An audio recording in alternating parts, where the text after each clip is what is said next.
오순절 11번째 주일에 하나님 우리 아버지와 주 예수 그리스도로부터 은혜와 평강이 여러분들에게 가득하기를 주님의 이름으로 축복합니다. 믿음은 성장하는 나무와 같습니다. 자, 오늘 구약의 말씀 12절, 13절 보시면 의인은 종려나무같이 번성하며 레바논의 백향목같이 성장하리로다.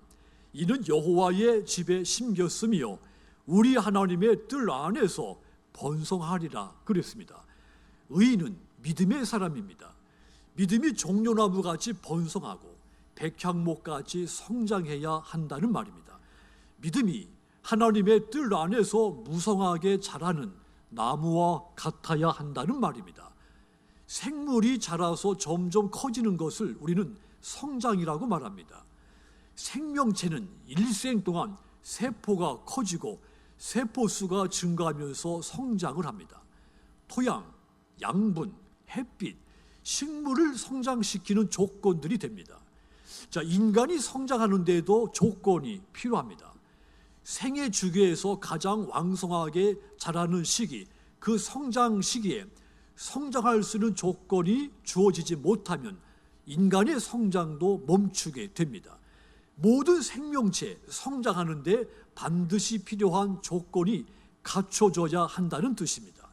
자, 그렇지만 동시에 몸이 성장한다고 해서 전인적인 성장이라고 말하지는 않습니다.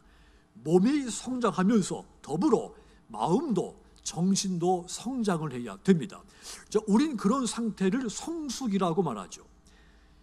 그리스도인도 성장해야 합니다. 예수님은 우리 모두가 영적으로 성장하기를 원하십니다. 개인만이 아니라 교회와 국가도 마찬가지입니다.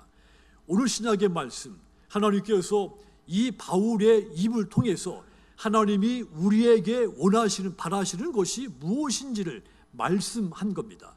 13절 다시 보시면 우리가 다 하나님의 아들을 믿는 것과 아는 일에 하나가 되어 온전한 사람을 이루어 그리스도의 장성한 분량이 충만한 데까지 이르리니 그랬습니다.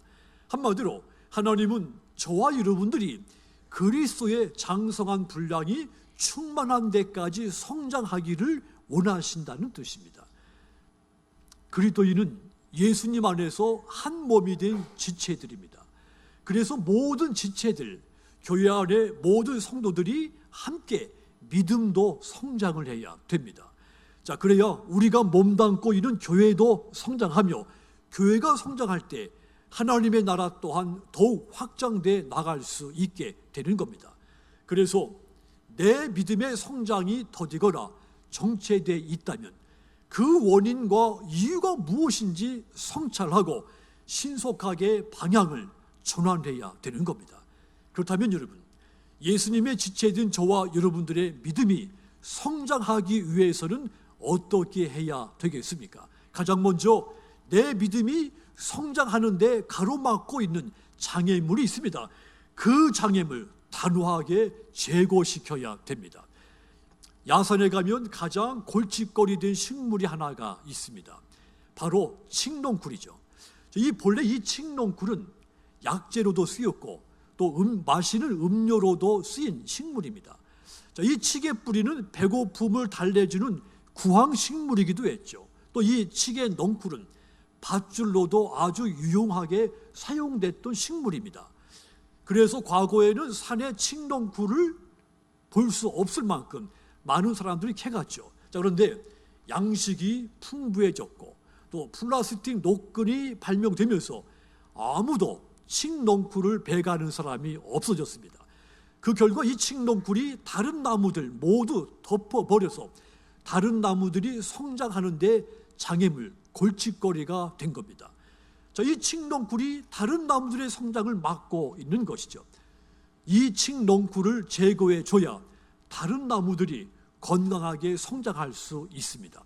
농부도 밭에 작물을 심은 다음에는 그 작물이 다 자라서 수확을 거둘 때까지 작물의 성장을 가로막는 장애물, 잡초를 뽑아냅니다. 끊임없이 이 작업을 하죠. 믿음이 성장할 때도 마찬가지입니다. 그렇다면 우리 믿음이 성장하는 것을 방해하는, 가로막는 장애물은 무엇입니까? 14절 보십시오. 이는 우리가 이제부터 어린 아이가 되지 아니하여 사람의 속임수와 간사한 유혹에 빠져 온갖 교훈의 풍조에 밀려 요동하지 않게 하려 함이다 그랬습니다. 여기 있는 말 그대로 사람의 속임수, 간사한 유혹, 온갖 교훈의 풍조, 자, 이런 것이 믿음이 성장하는 것을 가로막는 장애물이라고 했습니다. 먼저 이 사람의 속임수는 무엇일까요? 타인을 속여서 사취하는 겁니다. 속임수를 써서 성도들로 하여금 주 예수를 바라보지 못하게 하는 겁니다. 예수님 대신 다른 것을 바라보게 만들고 다른 것에 더 큰 관심을 갖게 만드는 것, 이것이 사람의 속임수입니다. 사탄은 끊임없이 연약한 성도들을 속여서 넘어뜨리려고 합니다. 그래서 이 속임수가 믿음의 성장을 방해하는 아주 큰 요소가 되는 겁니다. 간사한 유혹은 또 무엇일까요? 성도들에게 길을 잃고 방황하게 만드는 음모, 교활함, 괴계, 이것이 간사한 유혹입니다. 성도들에게 바른 목표를 보지 못하게 만들고 바른 길을 가지 못하게 방향을 흐트리는 것입니다. 엉뚱한 길로 가게 만드는 겁니다. 어린아이들은 유혹에 약합니다. 어린이 동화 이 피노키오의 주인공 나무 인형, 이 피노키오, 친구들이 놀러 가자는 유혹을 뿌리치지 못해서 학교 가는 길에서 이탈하고 말죠. 어린아이들이 유혹에 약하다는 것을 교훈적으로 보여준 이야기죠. 그래서 이 간사한 유혹에 넘어간 성인, 그들을 가리켜서 우리는 어린아이 같다고 말을 하는 겁니다. 자, 마귀는 언제든지 믿음이 어린아이 같은 성도들, 그 틈을 노리고 있다가 달콤한 말로 유혹해서 그 믿음의 길에서 이탈하게 만듭니다. 그래서 간사한 유혹이 믿음의 성장을 가로막는 장애물인 겁니다. 온갖 교훈의 풍도도 마찬가지입니다. 이것도 또한 믿음을 성장시키는 장애물이 됩니다. 세속적인 문화가 바람처럼 불어오면 그것 때문에 인생이 흔들릴 때 온갖 교훈의 풍조에 유혹당한 겁니다. 세속적인 파도가 일면 그 파도에 인생이 이리저리 떠밀려 다니는 것, 온갖 교훈의 풍조에 휘말려 있는 겁니다. 이 또한 그의 신앙이 성장하는 데 큰 거침돌이 됩니다. 자, 우리가 타인에게서 무엇을 보고 영적으로 미숙하다고 판단합니까? 타인의 신앙의 깊이가 얕고 성장이 느리다는 거 어떻게 우리가 알 수 있습니까?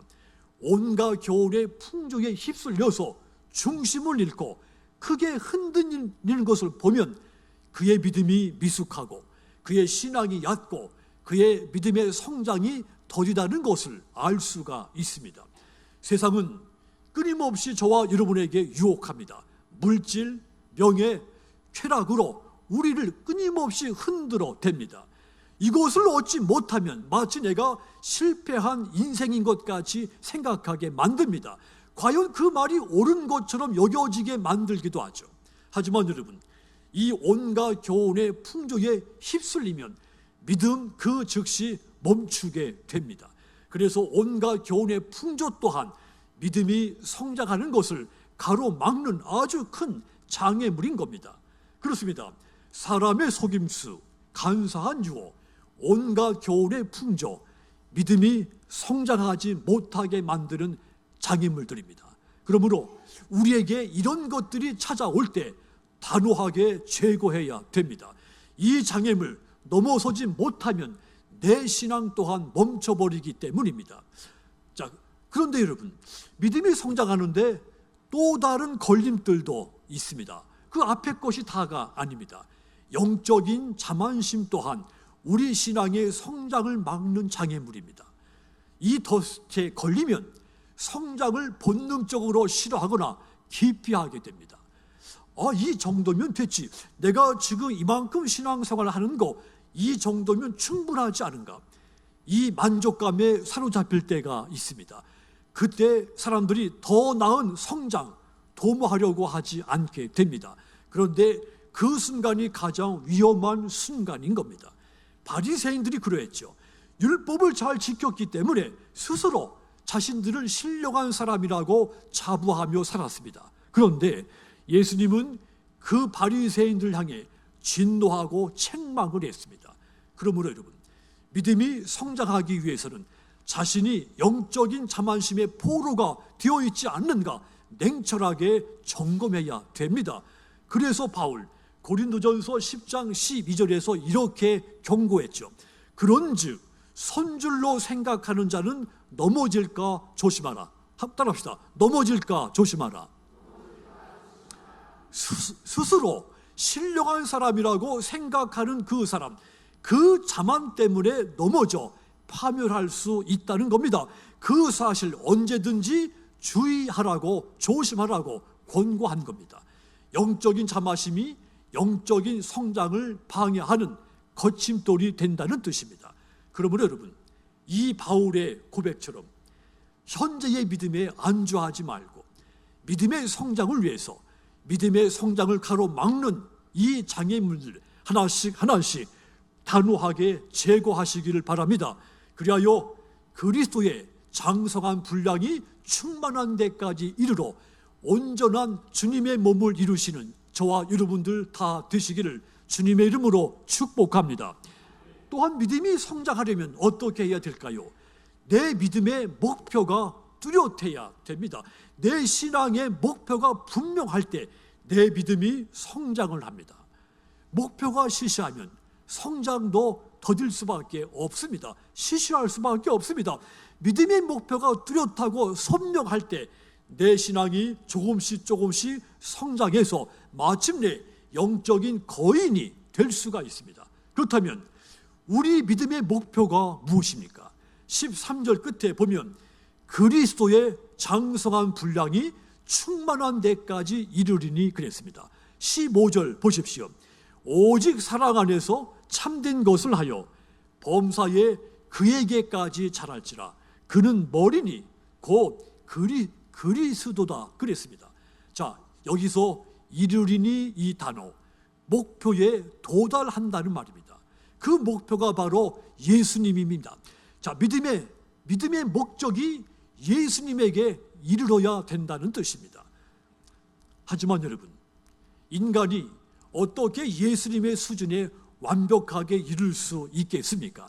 그것은 불가능한 일입니다. 불완전한 인간이 완전하신 예수님의 수준에 이룰 수가 없습니다. 그래서 이 말은 우리가 예수님의 장성한 분량이 충만한 데까지 이르도록 끊임없이 멈추지 않고 온전히 힘써야 한다는 뜻입니다. 완전하다는 말과 온전하다는 말은 결이 다른 단어입니다. 완전하다는 말은 인간에게 쓰일 수 없는 단어입니다. 오직 예수님에게만 해당되는 단어입니다. 우리는 완전한 사람이 될 수 없습니다.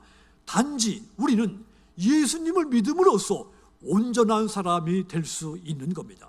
예수님이 십자가에서 대속의 죽음을 죽으셨기 때문에 우리가 의롭다고 인정을 받았고 온전함을 얻게 된 것입니다. 그래서 그 온전함을 가지고 완전하신 예수님을 목표로 삼고 그 예수님을 닮기 위해서 끊임없이 노력해야 되는 겁니다. 그렇게 하는 것이 그리스도의 장성한 분량에 이르는 것입니다. 이 말은 곧 우리의 믿음은 이 땅에 있을 동안 멈추지 않고 성장해야 된다는 뜻이기도 합니다. 또 이 말은 또한 믿음의 성장을 하는 데는 끝이 없다는 뜻이기도 합니다.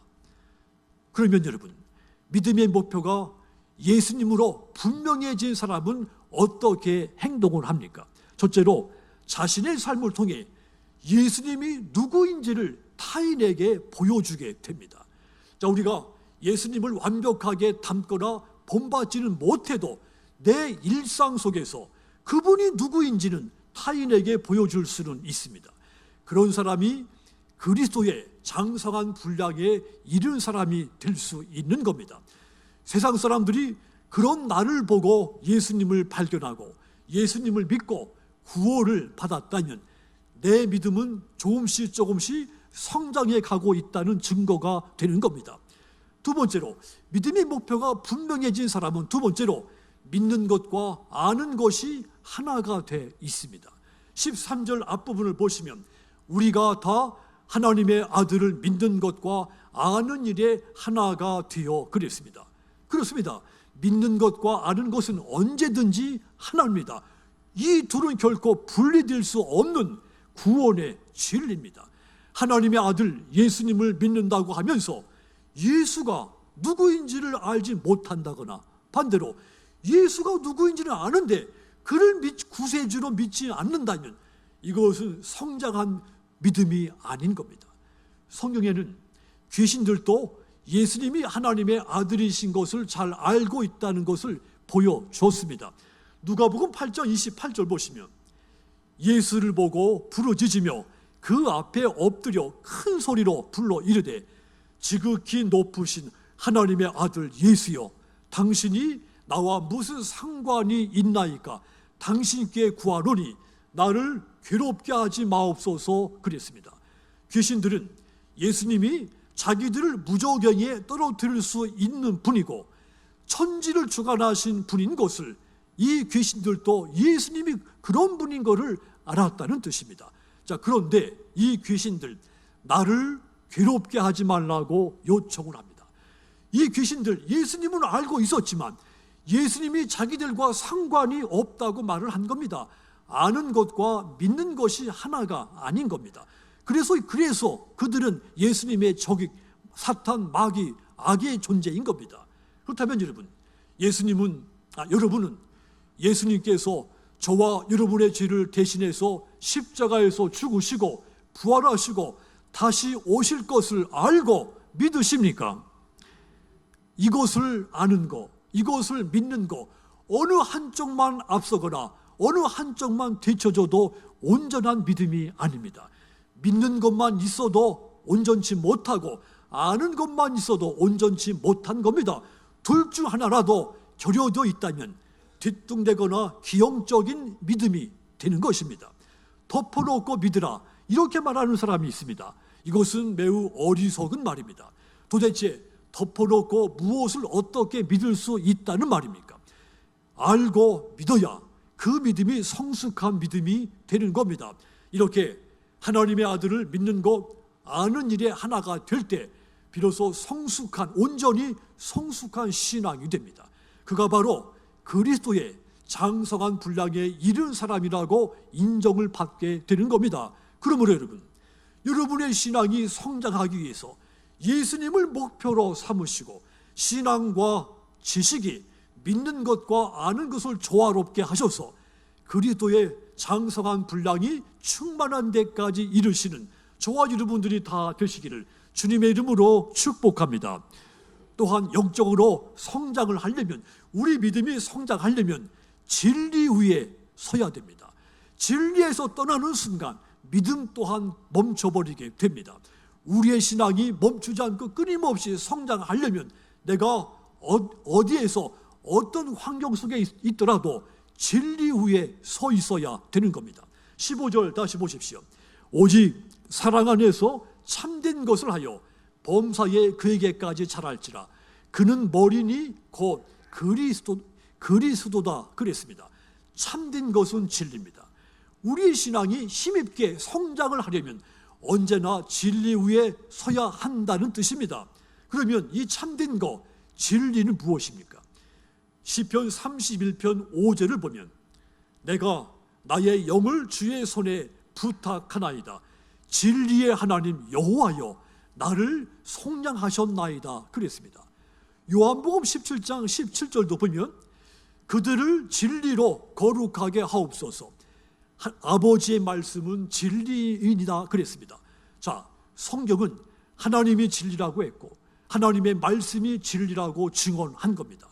요한복음 14장 6절을 보면 예수께서 이르시되 내가 곧 길이요 진리요 생명이니 나로 말미암지 않고는 아버지께로 올 자가 없다고 했습니다. 예수님은 스스로 진리라고 선포하신 겁니다. 그렇습니다. 하나님의 말씀이 진리고 말씀이 육신이 돼서 이 땅에 오신 예수님이 진리입니다. 에베소서 4장 21절 보시면 진리가 예수 안에 있는 것 같이 너희가 참으로 그에게서 듣고 또한 그 안에서 가르침을 받을진대 그랬습니다. 바울도 예수님 안에 진리가 있다고 선포한 겁니다. 그러면서 바울 골로새서 2장 3절에서 이렇게 말했습니다. 그 안에는 지혜와 지식의 모든 보화가 감추어져 있다 그랬습니다.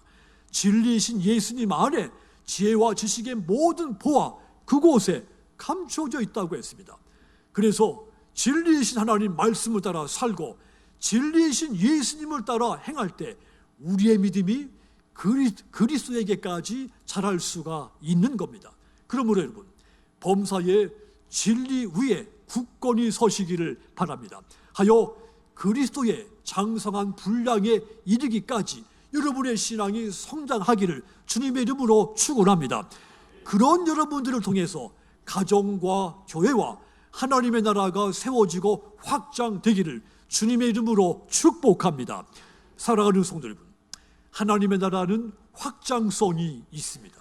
누가복음 13장 19절 보시면 마치 사람이 자기 채소밭에 갖다 심은 겨자씨 한 알 같으니 자라 나무가 되어 공중의 새들이 그 가지에 깃들였느니라 그랬습니다. 작은 씨앗에서 자란 나무가 성장을 해서 공중의 새들이 그 가지에 깃들듯이 우리 믿음, 이 성장하는 나무와 같아야 된다고 했습니다. 살아있는 믿음, 성장해야 합니다. 믿음은 정형화되어 있거나 고정된 물질이 아닙니다. 믿음은 끊임없이 변화되고 성장해야 합니다. 성장하는 믿음이라야 살아있는 믿음인 겁니다. 그런데 세상은 우리의 믿음이 성장하지 못하도록 멈추지 않고 방해를 합니다. 우리의 믿음이 언제나 죽어 있기를 바라는 겁니다. 우리의 믿음이 성장하는 것을 방해하는 것, 사람의 속임수, 간사한 유혹, 온갖 교훈의 풍조, 영적인 자만심, 또한 목표가 분명하지 않은 신앙, 진리에서 떠난 인생이라고 했습니다. 그러므로 믿음이 자라는 것을 가로막는 이 장애물들 단호하게 제거하셔서 날마다 성장하는 여러분의 신앙이 되시기를 부탁을 드립니다. 이렇게 믿음이 성장한 여러분들로 말미암아 가정들이 세워지시고 교회가 세워지고 하나님의 나라가 세워지고 확장되게 되기를 주님의 이름으로 축원합니다.